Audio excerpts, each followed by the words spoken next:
Fox Business Alert with global markets fixated on oil and the massive disruption in the Strait of Hormuz. It's the impact on the production of plastic that could trigger far deeper and broader economic pain. Oil-based byproducts that go into goods we handle every day, like food packaging, cleaning product containers, auto interiors, cosmetics, and tens of trillions of dollars worth of all other goods are impacted by the price hikes of these petrochemical components. I'm taking you guys back to school. Did you know there are 193 active petrochemical complexes across the Middle East? You can see the top 10 on your screen.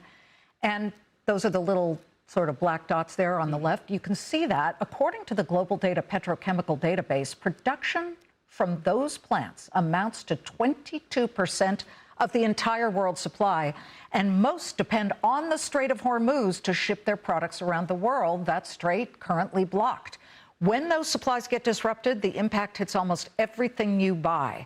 One company that could fill the gap is Eastman Chemical, based in Kingsport, Tennessee. Eastman's molecular recycling technology breaks down hard-to-recycle plastics and turns them back into new materials. We got to hear more about this. Joining me now in a Fox Business exclusive, Eastman Chemical CEO Mark Costa, who joins us from Washington, D.C.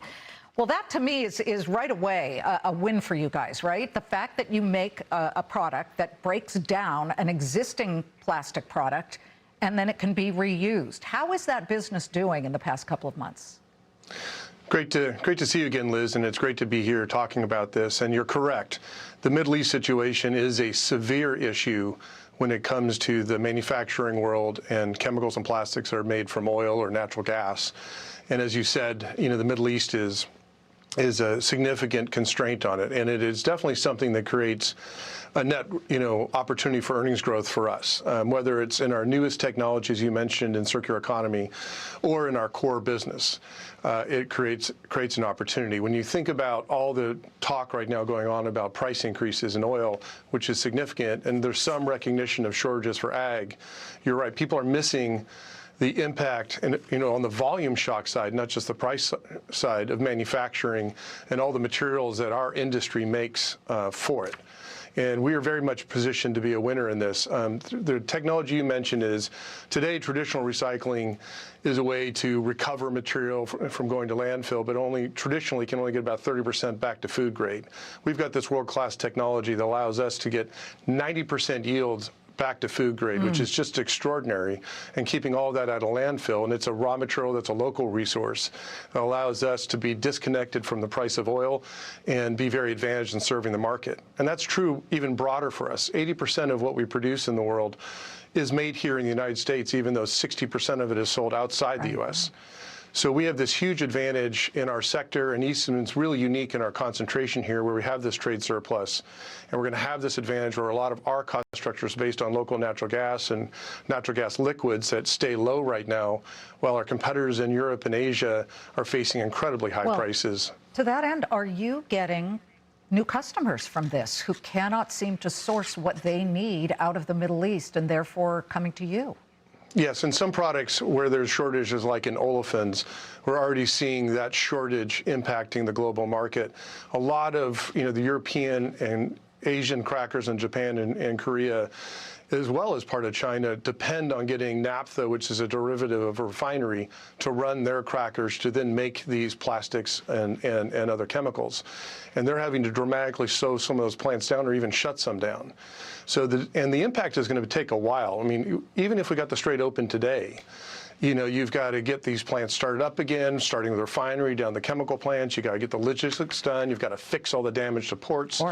You got fixed plants that have been damaged by missiles. So it could be easily into next year before you could get back to stable conditions that we had before the start of the conflict. You have raised prices. Big opportunity. You have raised prices, though, have you not? We have. We've raised prices significantly. We have about $9 billion in revenue, and we're going to raise our prices about at least $500 million that we're doing in this quarter.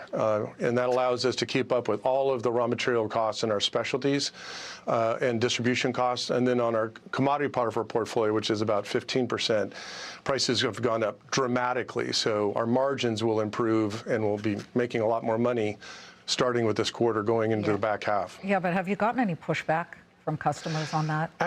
Actually not. It's because the uniformity, it's a little bit like 2021 where demand was strong. This is obviously supply driven, but everyone is raising prices at the same time to cover all these costs. It's been a challenging world in the chemical sector with demand being weak, really since 2022 with interest rates and inflation affecting affordability. So everyone sort of had their back against the wall and had no room to absorb, these kind of increases. And so everyone is very quickly raising prices faster than I've ever seen in 20 years at the rate at which we're raising prices to, cover our costs. Well, there you go with inflation. I mean, we just got the April CPI number. Tomorrow we're getting the PPI, the Producer Price Index, which is inflation at the wholesale and producer level. What do you think that's going to look like? I'm not sure you're going to see much of it yet in our part of the world. I mean, certainly fuel, you're going to see flying upward. You're going to see some impacts on food. In our world, we're so far back in the supply chain from what is sold to a consumer. It's going to take months for these price increases to work through the supply chains to reach, a final consumer product. So it's going to be a while before you see our impact. And I'm, again, worried more about the volume shock where people may not be able to make products. We could be back into an auto situation with semiconductors where there's constraints on who can run. And the great advantage we have is we have secure supply chains here. So we're going to win on, as a North American company, being reliable and a good source of supply security. And we're being reasonable in our price increases to make sure we're covering our costs but not taking advantage. And we're seeing our demand be strong for that already in this quarter. Mark, this is at least the third major, you just brought up 2021, obviously in the wake of the COVID lockdowns, third major global supply chain shock in 5 years, COVID, Ukraine in many ways, and now the Strait of Hormuz. What is your board level response that you're working on for the next time something like this happens? Because we all have learned there will be a next time. Yeah, unfortunately, it's a volatile world, and I'm really proud of how our company manages all these challenges. We've just done a phenomenal job in how we manage volume. We're great at managing security of supply. And the vertical integration we have in the U.S. back to local raw materials for almost everything we make is a huge advantage. But you have to have incredible agility on your commercial side to really work deeply with the customers all the way down to the retail channels to understand what's going on in the marketplace and adjust your production rates, for these kind of supply shocks. And being there for customers when other people can't be there is incredibly important. And our board is very close in working with us in making sure we're doing this. It's a very dynamic time, and I can't tell you how proud of my team and how well they managed through it.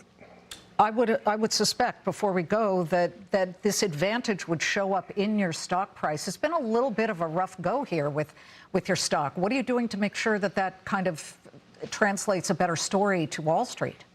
Yeah, it's a great question, and there's certainly, a lot of confusion around the stock, and I think there's a lot of advantages we have. We're the innovation leader in this industry, so we have great products, great margins, and great ability as a result to raise our prices and hold on our demand because of the unique things we offer to the marketplace. And I think, a lot of investors were concerned that maybe we couldn't keep our prices up with all this raw material increase, but we can, and we're proving it already. So there won't be any headwind from these raw materials in our company. So I think that's misunderstood. I think the commodity part of our portfolio is going to make a lot of money that we didn't plan on. So that's going to be incredibly helpful. Because we're a secure supplier, we're going to hold on to our volume in this market context, which also is an upside that I'm not sure everyone fully understands. And we have incredibly strong cash flow. So when you put all those together, I think there's a lot of upside to the stock and relative to where it's trading right now, because there is a lot of uncertainty. But the plan we're on and what we talked about on our first quarter call, I think lays out a very compelling story about how we can be a winner. Mark Costa of Eastman Chemical, thank you so much for joining us. Thank you. Interesting story, and it affects everything we all touch and buy, certainly the plastic element of that. The war in the Middle East, not the only obstacle facing international businesses.